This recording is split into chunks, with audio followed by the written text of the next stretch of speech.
नमस्कार, मैं हूं अरुण निशाना और आप देख रहे हैं हमारा खास कार्यक्रम सीधा निशाना। आज हमारे साथ सवालों के सीधे निशाने पर हैं आचार्य दीपक शर्मा दुबई वाले, जो ज्योतिष के साथ साथ वास्तुशास्त्री और साहित्यकार भी हैं। इतना ही नहीं, इनकी एक खासियत भी है, ये जन्म कुंडली के माध्यम से हस्तरेखा बनाने वाले विश्व के पहले ज्योतिषी हैं। बहुत बहुत स्वागत है आचार्य दीपक। धन्यवाद। ज्योतिष आचार्य दीपक शर्मा जी दुबई वाले, इसका क्या राज है दुबई वाले का?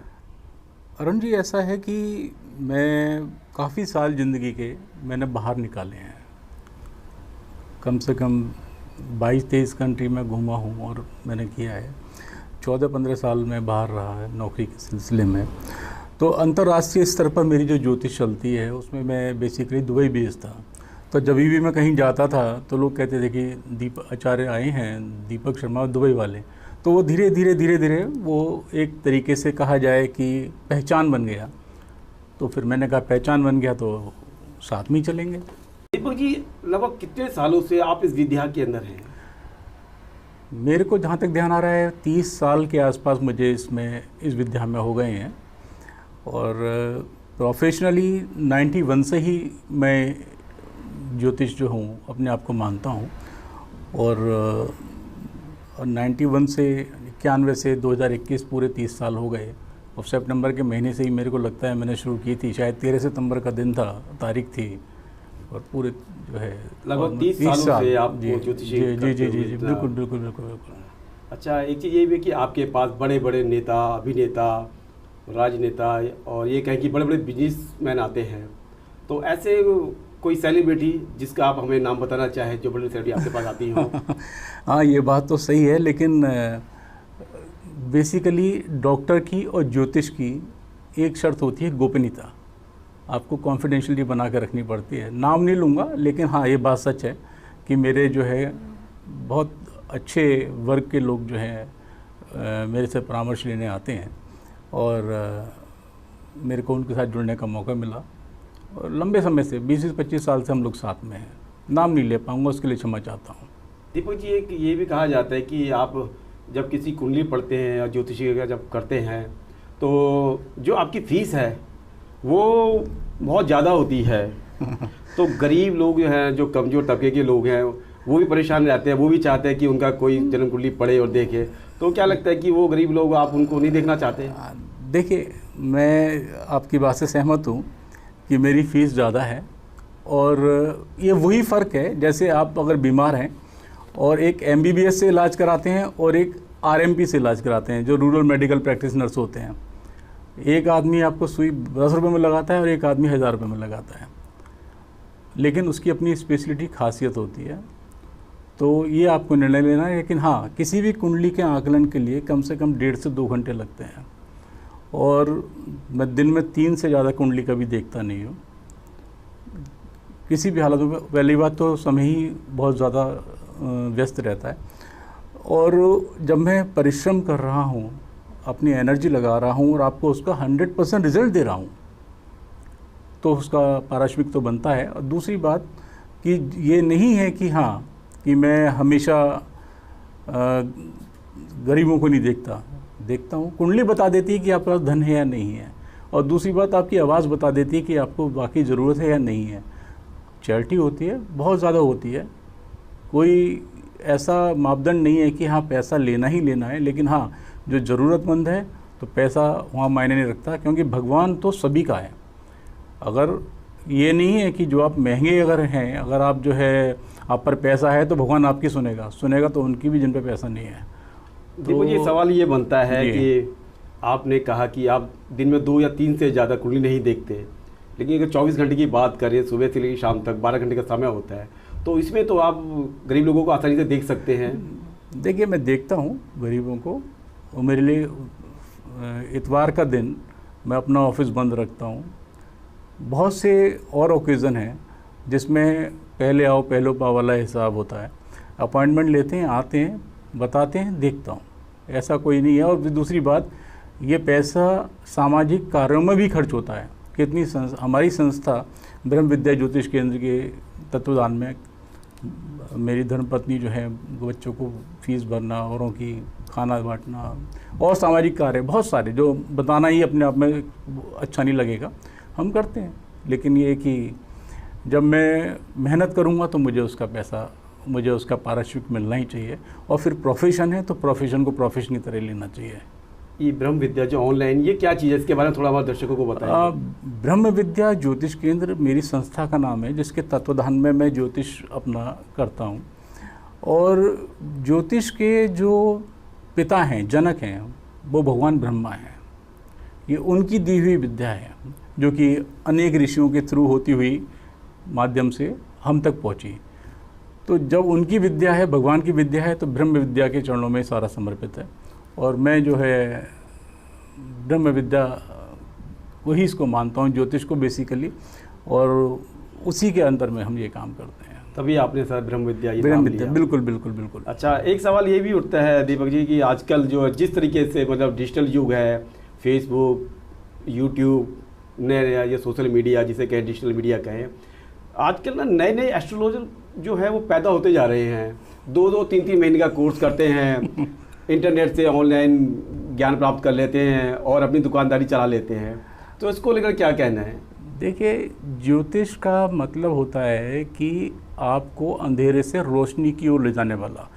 जो आदमी आपके प्रारब्ध के अंधकार को ख़त्म कर दे उपायों के द्वारा या वैदिक मंत्रों के द्वारा, तंत्र मंत्र यंत्र किसी के भी द्वारा, किसी भी विधा से, तो वो ज्योतिष है। दूसरी बात कि ये इसका जब से व्यवसायीकरण हो गया है, जैसे मैंने उसका ब्रह्म विद्या है, तो ब्रह्म विद्या है तो आपको उसको पूजना पड़ेगा। अब छोटे छोटे कुकुरमुत्तों की तरह इंस्टीट्यूट बन, जैसे आप देखें छोटे छोटे कॉलेज खुल जाते हैं, उसमें मान्यता प्राप्त कितने होते हैं, स्कूल खुल जाते हैं, उसमें मान्यता प्राप्त कितने होते हैं। तो उन्होंने इसको एक सेवा भावना लेके एक पैसा कमाने का जरिया बना लिया है।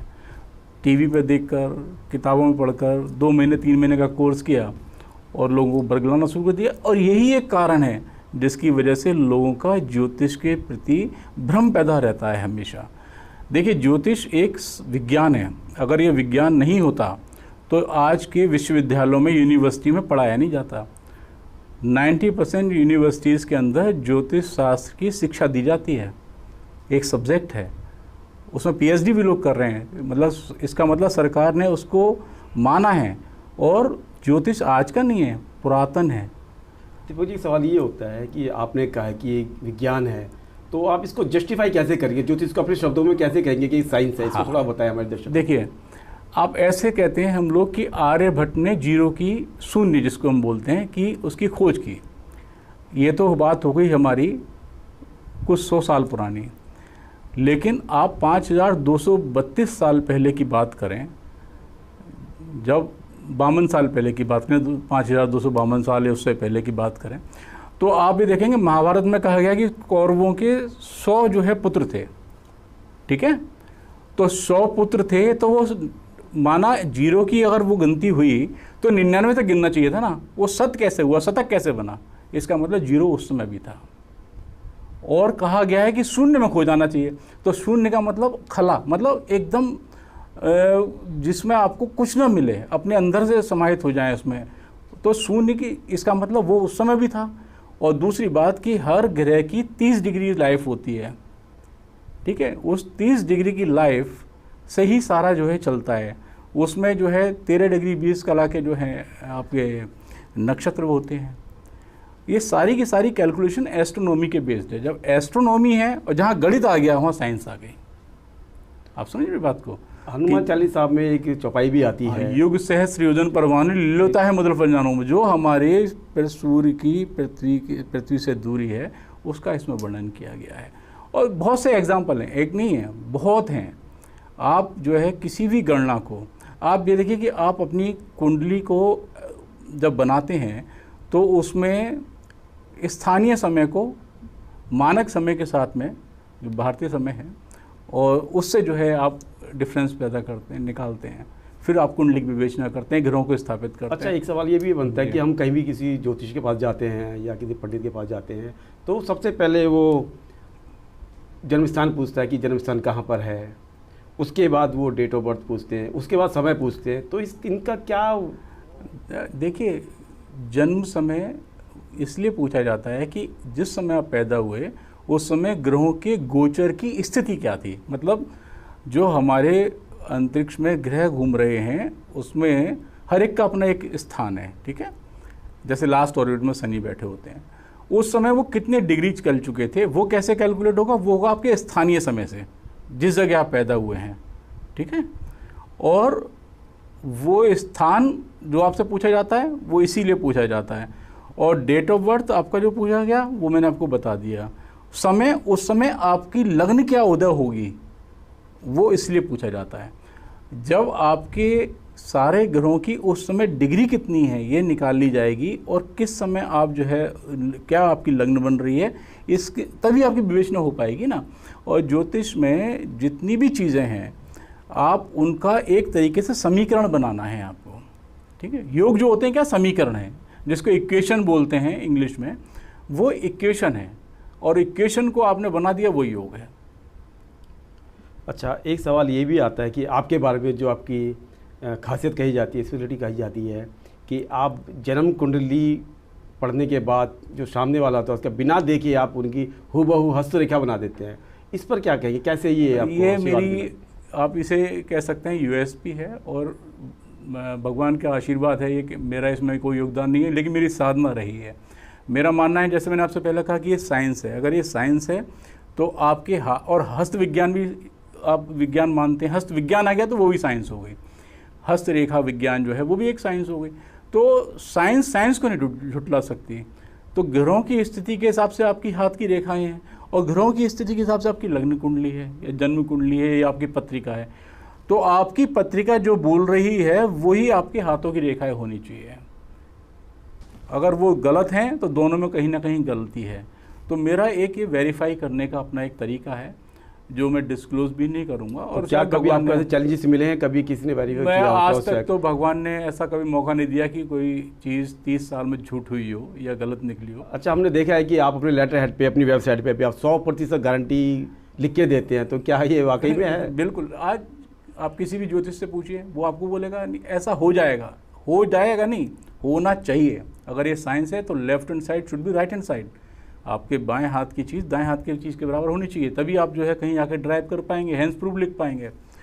और मैं साइंस का स्टूडेंट रहा हूँ, ठीक है। मैंने जो है GDMM किया है, PGDMM किया है, PGD एग्जाम किया है, आचार्य किया है, अलंकार किया है।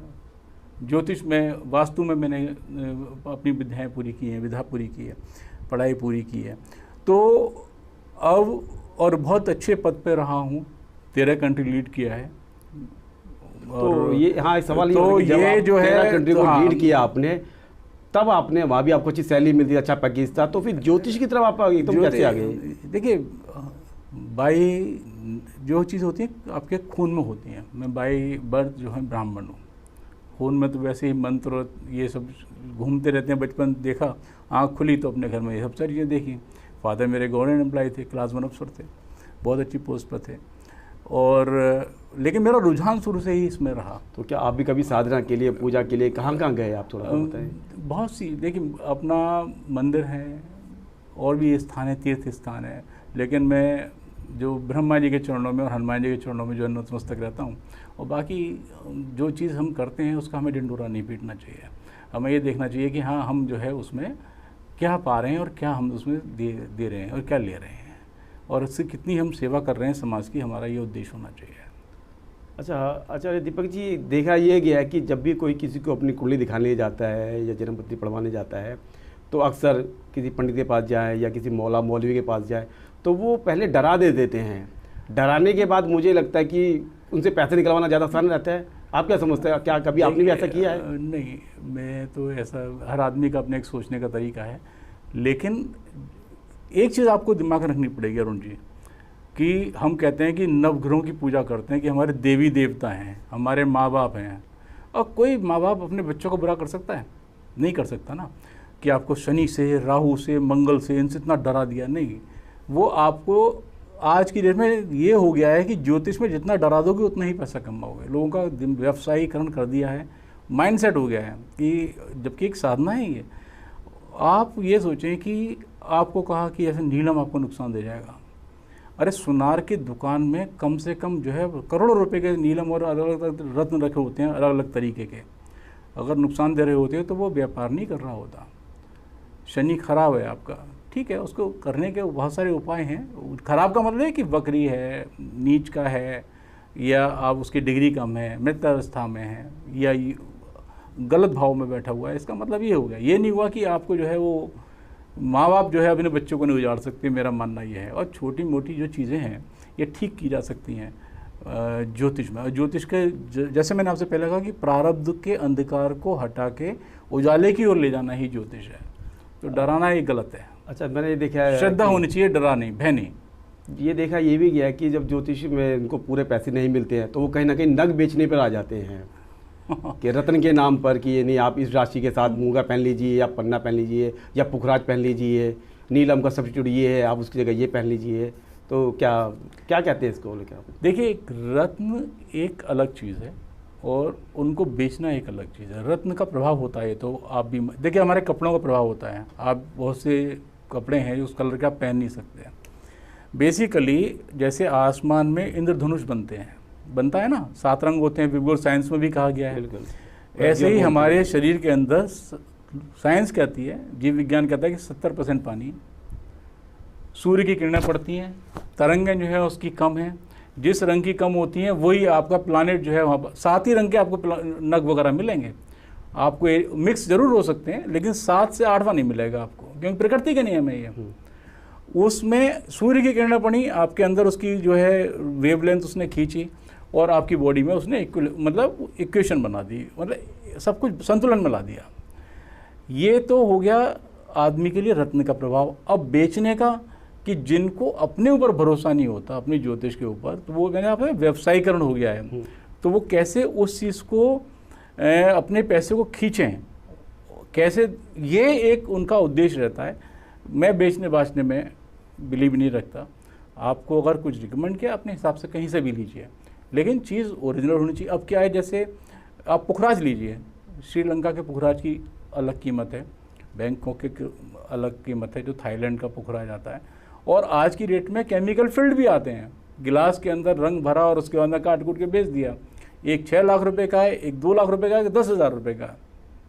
ऐसे ही रुद्राक्ष का है, एक मुखी रुद्राक्ष अगर आप ओरिजिनल देखें तो 80-90 लाख, 1 करोड़, 2 करोड़, 5 करोड़ का आएगा। तो आजकल इनको चेक करने के लिए जगह जगह लैब बनी हुई है सर्टिफाई करने के लिए। मैं उन पर कोई टिप्पणी इसलिए नहीं करना चाहूँगा कि सबकी अपनी जो है एक व्यवसाय है और तरीके से चल रहे हैं, लेकिन गवर्नमेंट अप्रूव्ड लैब से ही हमें इसको टेस्ट कराना चाहिए।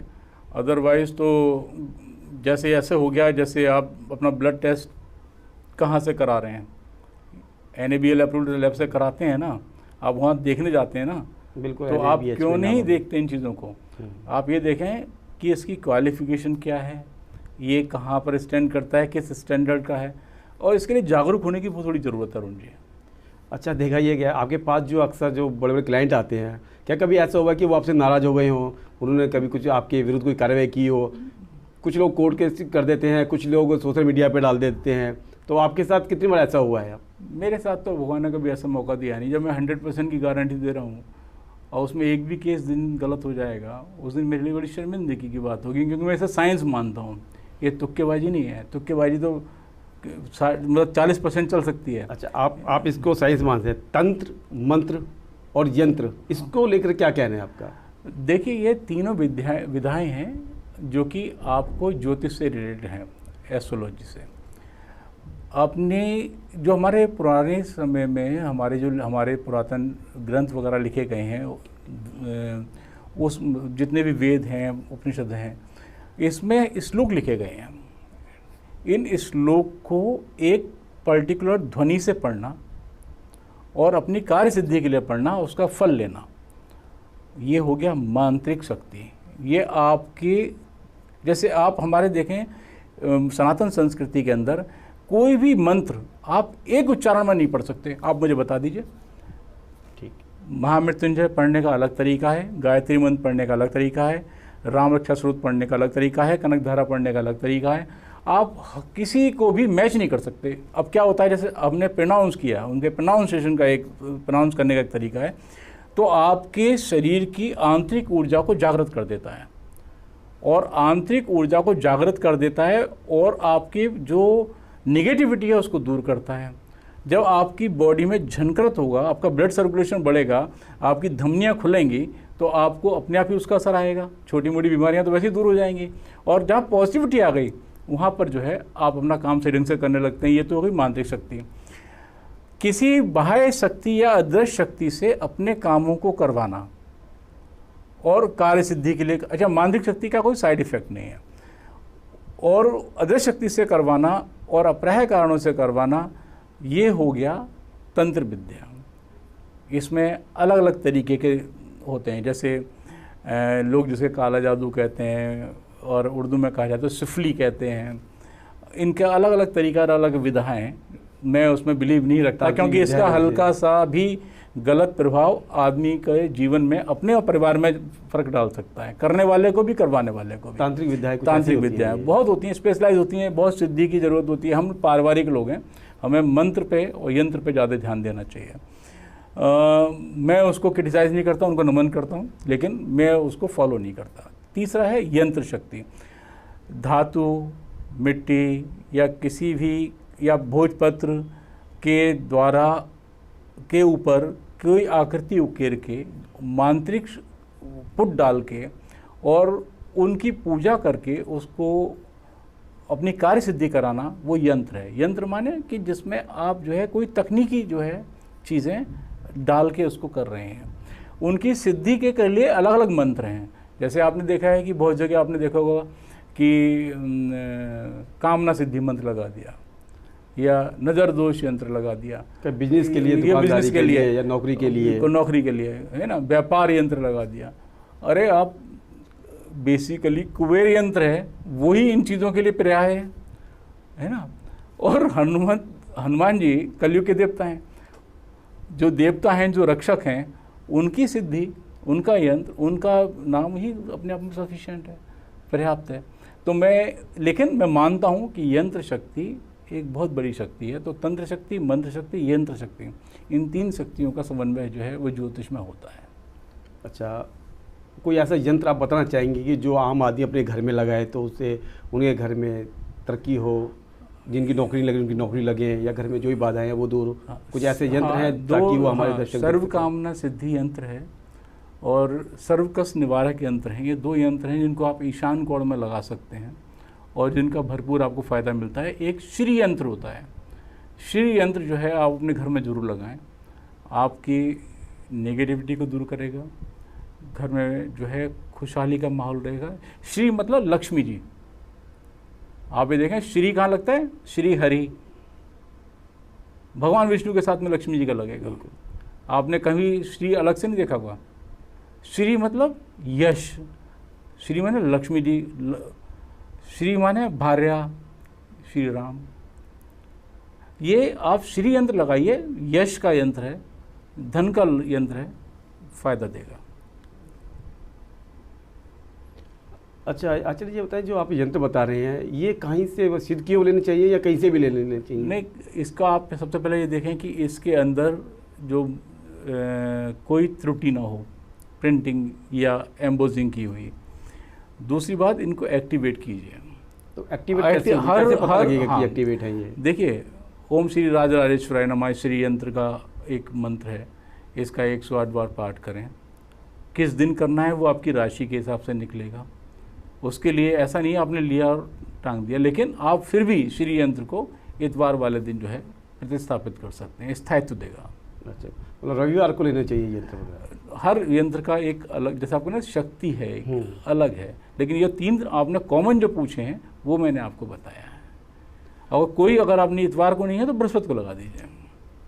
अच्छा, ये देखा ये गया है कि जो बड़े बड़े जो एस्ट्रोलॉजर हैं वो बड़े बड़े टीवी चैनलों पे अपने विज्ञापन देते हैं, आधे घंटे का टीवी शो करते हैं, लेकिन आपको कभी नहीं देखा पिछले 30 साल से आप इस लाइन के अंदर हैं, या आप क्या पैसे की बचत करना चाहते हैं या फिर कुछ और?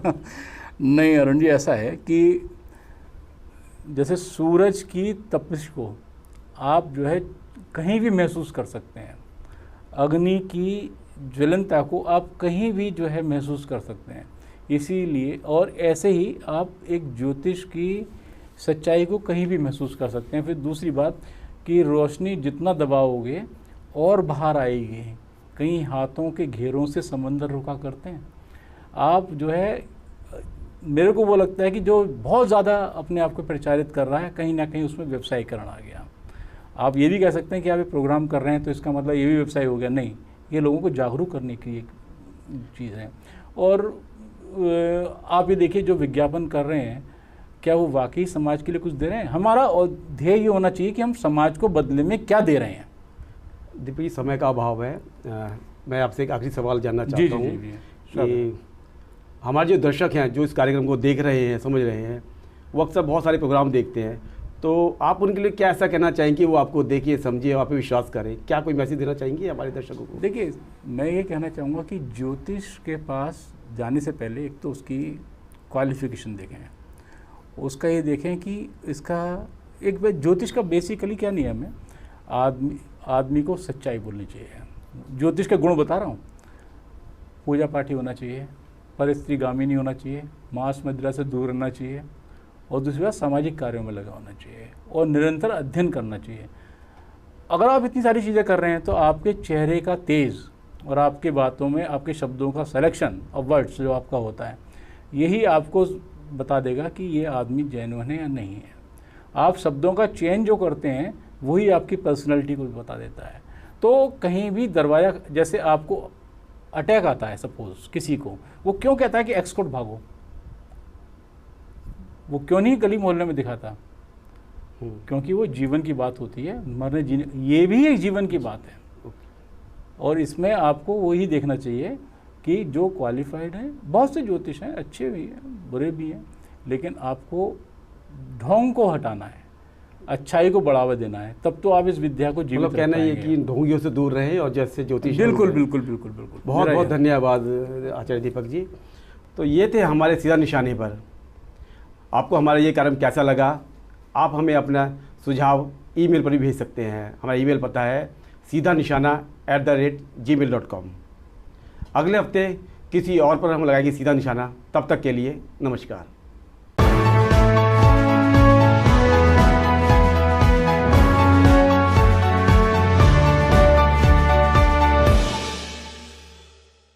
आप हमारे संतवाणी चैनल को सब्सक्राइब करें, वीडियो को लाइक करें, शेयर करें, और हाँ, बेल आइकन पर क्लिक करना बिल्कुल ना भूलें, ताकि हमारी किसी भी वीडियो की सूचना सबसे पहले आपको मिले।